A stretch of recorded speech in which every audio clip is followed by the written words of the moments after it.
네, 오늘 하나님께서 우리에게 주시는 말씀은 마태복음 13장 1절부터 9절, 그리고 18절부터 23절까지 말씀입니다.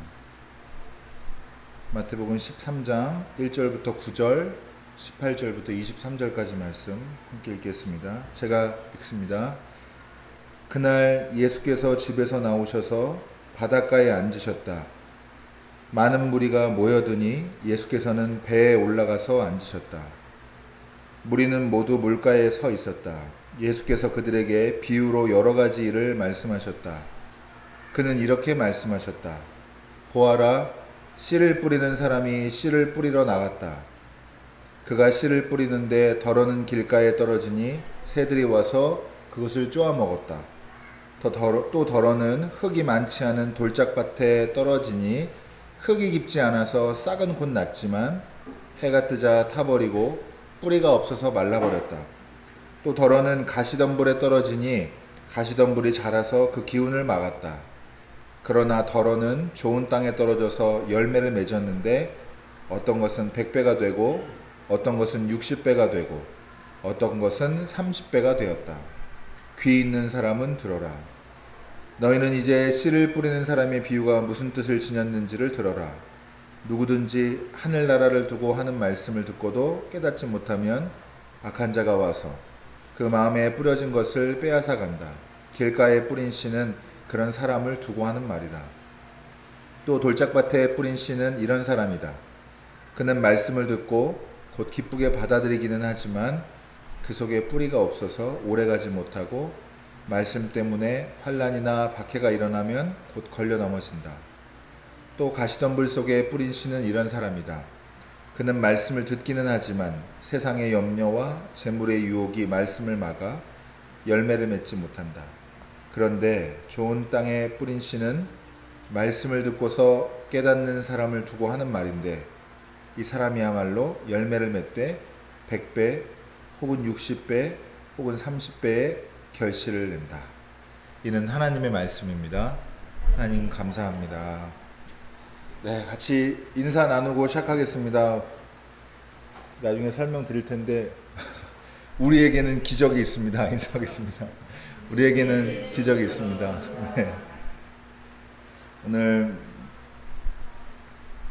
성령 강림 후 7째 주일 마태복음 13장 말씀 가지고 씨를 뿌리는 사람이라는 제목으로 함께 말씀의 은혜 나누도록 하겠습니다.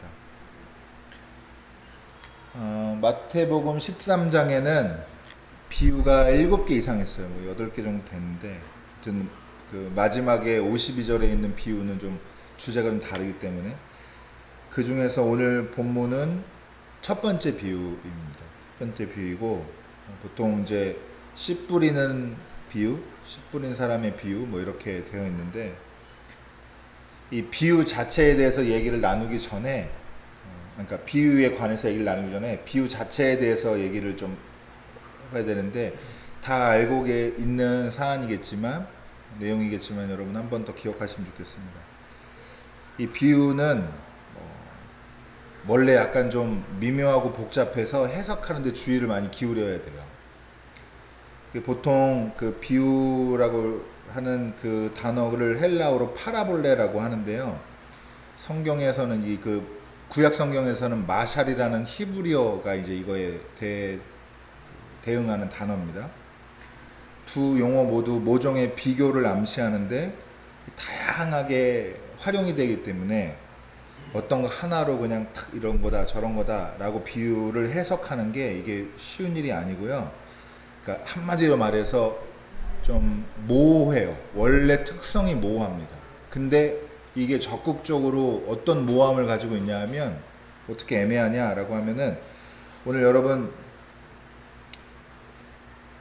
주의 깊게 지금 보시면 아시겠지만 말씀을 처음부터 1절부터 쭉 그냥 계속 있는 게 아니라 중간에 건너뛰잖아요. 18절로 점프하잖아요. 그죠? 근데 그 사이에 어떤 말씀이 있냐 하면은 여러분 이 마태복음 13장 10절부터 17절까지 말씀인데 내가 그들에게 비유로 말하는 이유는 이라고 하면서 예수님이 비유로 말하는 그 설명을 목적에 대해서 얘기를 하시는데 그들이 보아도 보지 못하고 들어도 듣지도 못하고 깨닫지도 못하기 때문이다 라고 되어 있어요. 그러면서 이사야의 예언이 그들에게서 이루어지는 것이다 하면서 이사야도 뭐라고 예언했냐면 너희가 듣기는 들어도 깨닫지 못하고 보기는 보아도 알아보지 못할 것이다. 이 백성의 마음이 무디어지고 귀가 먹고 눈이 감기어 있다. 이는 그들로 하여금 눈으로 보지 못하게 하고 귀로 듣지 못하게 하고 마음으로 깨닫지 못하게 하고 돌아서지 못하게 하여 내가 그들을 고쳐주지 않으려는 것이다. 그런데 너희 지금 눈은 지금 보고 있으니까 복이 있고 복이 있으며 너희의 귀는 지금 듣고 있으니 복이 있다. 이렇게 하는 말씀이 이 사이에 숨어 있어요. 여러분 읽으면 아시겠지만 다시 한번 기억하시면 좋은데 비유는 잘 알아듣게 하려고 비유를 한 게 아니고 어떤 사람은 못 알아듣게 하려고 하는 게 비유예요. 말하자면 이상하죠. 저희가 비유로 뭔가 설명할 때는 되도록이면 많은 사람들이 쉽게 이해하려고 그렇게 뭘 비유를 써서 얘기하게 되는데 예수님이 비유로 가르치신 이유는 알아들을 사람만 알아듣게 하려고 어떤 사람은 들어도 모르게 하려고 감추어 두려고 그들을 고치지 않고 구원하지 않으려고 비유로 가르치셨다라고 말하는 것과 지금 그렇게 말해도 그렇게 해석해도 그렇게 읽어도 무리가 아니다라는 것입니다. 여러분 여기서 오늘 같이 나눌 몇 가지 중에 중요한 내용인데요. 사람은 보통 자기가 듣고 싶은 건 듣고 보고 싶은 것만 보거든요. 제가 이런 얘기 일부러 여러 번 해요. 기회가 있을 때마다. 늘 그래요. 이거는 과학적으로도 팩트에 가깝고 심리적으로도 팩트에 가까운데요. 자기는 객관적이다 생각하는 착각을 해요. 사람 누구나.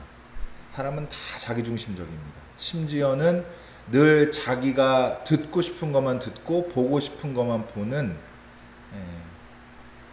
그런 많은 사람들이 그런다가 아니라 그냥 다 그래요. 다 그렇습니다. 난 안 그러는데요? 라고 생각하시면은 그건 제가 설득할 방법이 없고요. 어디 가서 겪어보셔야 돼요. 네.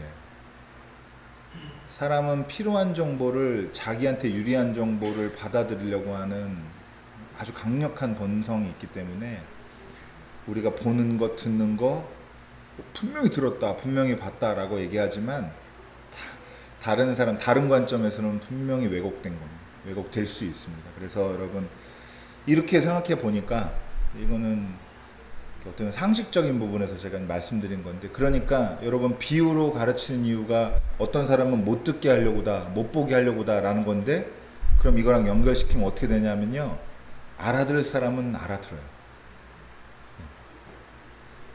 볼 사람은 보고 안 들을 사람은 어차피 안 들어. 뭐라고 해도 안 듣습니다. 어떤 사람은 그거 듣고 이해하고 깨달았다. 그거는 원래 알고 있는 거예요. 말도 그래요. 여러분 우리는 모르는 말 안 해요. 아는 말을 합니다. 말을. 그러니까 여러분 지금 제가 앞에서 뭐라고 얘기했는데 그게 들리고 이해가 간다. 그러면 원래 알고 있는 거예요. 원래 그걸 알아들을 수 있는 상황인 거고 뭐라고 말해도 못 알아듣는다. 그럼 모르는 거예요. 끝까지 몰라요. 그건. 누구도 언제 알게 될지를 모르는 거예요. 여러분 그래서 어떤 면에서 보면은 참 설득하는 게 어려워요. 실제로 다른 사람에게 영향을 끼친다는 건 거의 뭐 불가능에 가까울 정도로 어려운 일인데 어쨌든 여러분 결론적으로 말씀드리면 같은 것을 보는 사람을 확인하는 게 비유의 목적이에요.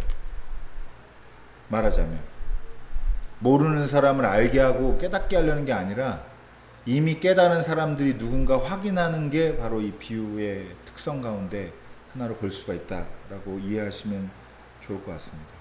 물론 설명에 약간 좀 부족한 부분이 있는데 그렇게 한번 생각해 보시면 이해하겠는 데 도움이 돼서 제가 설명을 이렇게 하는 겁니다. 그러면 이제 씨 뿌리는 비유를 잠깐 볼까요? 여러분 간단히만 그냥 볼게요. 씨를 뿌리는 사람이 이제 씨를 뿌려요. 이제 이게 그 고대에 이스라엘의 토지 지형 이런 거랑도 연관이 많이 있는 실제로 하는 그 문화적인 농경 풍습이랑도 많이 연관이 있는데 이 사람들은 씨를 뿌린 다음에 밭을 이렇게 기경해가지고 그래서 제 작물을 재배를 하는데, 그러니까 우리나라는 지금은 우리 그렇게 안 하잖아요. 심죠. 예. 근데 그렇게 안 한단 말이에요. 이 사람들은 뿌려놓고 땅을 뒤집어 엎어가지고 한단 말이죠. 근데 어쨌든 그러다 보니까 씨를 뿌리는데 이스라엘 땅에 뭐가 많아요? 돌멩이가 많아요. 돌멩이가 많아가지고 생기는 일들을 지금 예화로 비유로 말씀하시는 건데, 덜어는 길가에 떨어지고, 덜어는 돌짝밭에 떨어지고, 덜어는 가시밭에 떨어지고, 덜어는 좋은 땅에 떨어진다, 이런 내용이에요. 어렵지가 않아요. 그리고 그 일의 인과관계도 좀 설명하고 계신데, 길가에 떨어지면 새들이 먹어버리고, 돌짝밭에 떨어지면 흙이 깊지 않으니까 싹은 금방 나는데 뿌리를 못 내리니까 금방 타 죽어버리고, 그리고 가시덤불에 떨어지면 자라는 듯 보이지만 가시덤불이 햇빛과 양분을 다 뺏어 먹어가지고 뺏어가서 자라지 못하고 방해를 받게 된다, 이런 얘기예요. 근데 좋은 땅에 떨어지면, 그 뿌린 씨 중에 좋은 땅에 떨어진 게 있으면 어떻게 열매를 맺어요? 30배, 60배, 100배. 여러분, 우리는 씨를 뿌려야 돼요. 한 번만 제대로 자라면 이건 진짜 난리 나는 겁니다. 장사를 할 게 아니에요. 씨를 뿌려야 됩니다. 나가서 아무 데나 씨를 뿌려보고. 여러분, 그렇게 생각 못 해보셨죠? 30배, 60배, 100배 결실 맺는 게 어디 있어요? 보통 농사 짓는 분들도 10배 수확 얻었다 그러면 이건 진짜 그 해 큰 풍년인 겁니다. 근데 30배, 기본이 30배래요, 기본이. 이거 막 설레지 않으세요? 자칫 잘못했다가는 이거 100배도 나오는 거예요, 이거.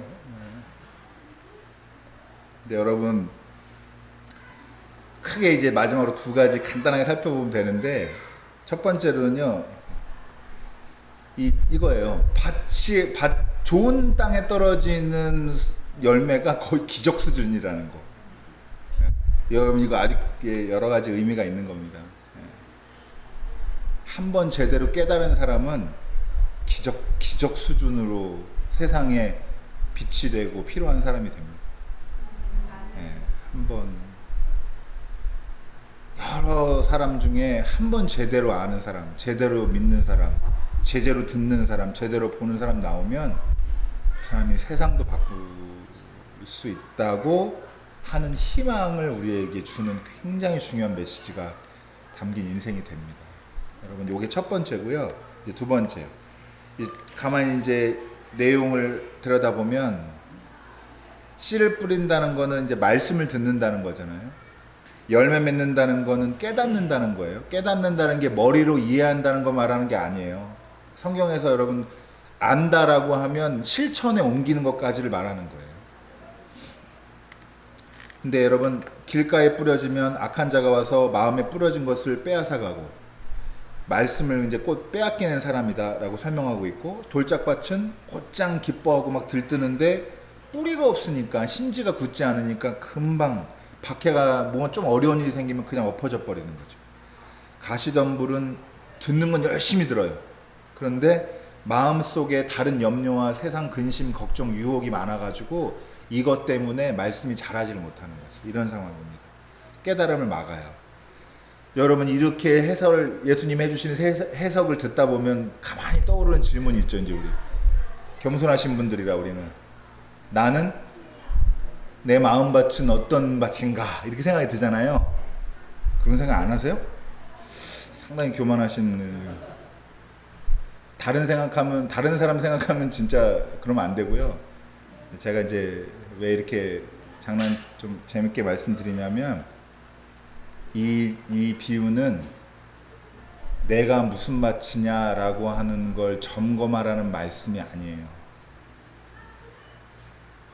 여러분, 기독교인이 하도 이런 거에 익숙해져가지고 우리는 뭐만 하면 죄인이어가지고, 다른 사람이 보기에는 뭐 별로 죄 짓고 사는 것 같지도 않은데 나는 아주 죄인이에요. 세상에 아주 몹쓸, 아주 막. 예전에 어떤 장로님이 저 신학대원 다닐 때 동기가 얘기해줬는데, 대표 기도하는데, 하나님, 이 만물의 찌꺼기 같은 저희들을 그래가지고.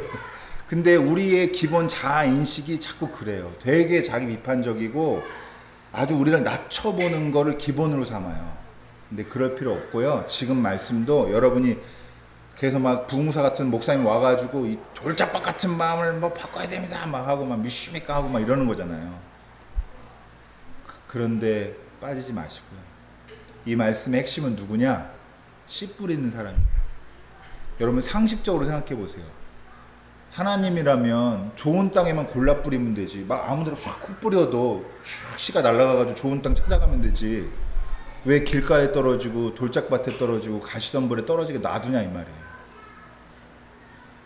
농부라고 쳐도 얼마나 비효율적이에요. 미련한 사람이죠. 나쁘게 말하면 정말. 근데 이 씨 뿌린 사람은 그래도 계속 이 일을 한다는 거예요. 길가에 떨어지고 돌짝밭에 떨어지고 가시덤불에 떨어질 줄 알아도 그냥 이건 성실성에 관련된 거거든요. 그냥 계속 씨를 뿌리는 거예요. 왜요? 한 번만 제대로 떨어지면 대박이 나니까. 인생 펴지니까. 제가 자본주의식으로 얘기했는데 하나님이 결국 이렇게 하신다는 거예요.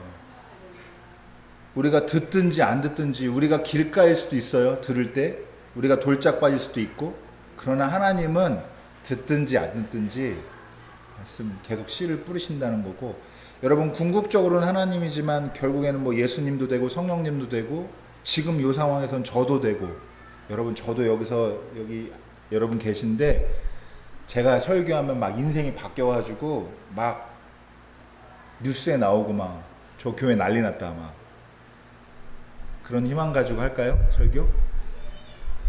그럼 반대로 그냥 오늘도 하는 거지. 듣든지 안 듣든지 그냥 뭐 안 들을 거 알지 뭐. 그냥 아무 의미도 없고 그럴 거 알지 하고 하는 걸까요? 그러니까 여러분 요 사이에서 길을 잘 잡아야 된다 이 말.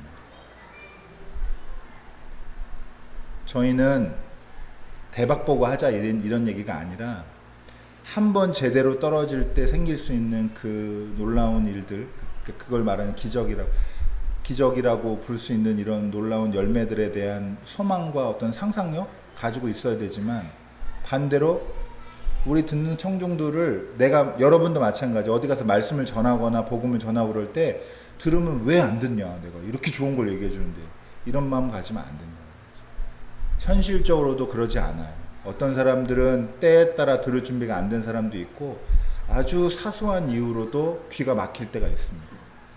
그리고 다 사람마다 어쨌든 저는 때가 있다고 믿거든요. 그래서 여러분 될지 안 될지 미리 판단하거나 너무 낙관하거나 너무 그 근거 없이 낙관하거나 아니면 너무 반대로 근거 없이 너무 현상만 보고 비관하거나 이러지 마시고, 우리가 해야 될 일이 뭔가를 알고 그걸 성실하게 꾸준히 할 수 있다는 것 자체가 그게 뭐예요? 그게 기적이에요. 지치지 않고 소모되지 않고 월급 주니까 하는 거지 이렇게 안 하고. 여러분 이런 일과 이런 태도가 뭔지를, 그거를 우리 삶과 여러분의 각자의 삶과 부합하는 그 지점을 만나시면 좋겠어요. 애들 키우면서도 그래요.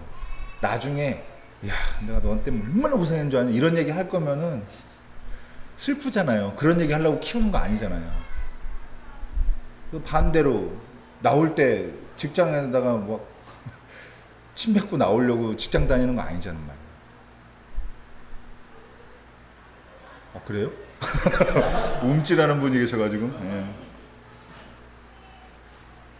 너무 현실적이거나 너무 이상적이거나 그러지 마시고, 우리가 꾸준히 해야 될 일이 뭔가 깨닫고 알고, 그리고 우리 태도 자체에 신뢰를 가지고 여러분 사시는 여러분 됐으면 좋겠습니다.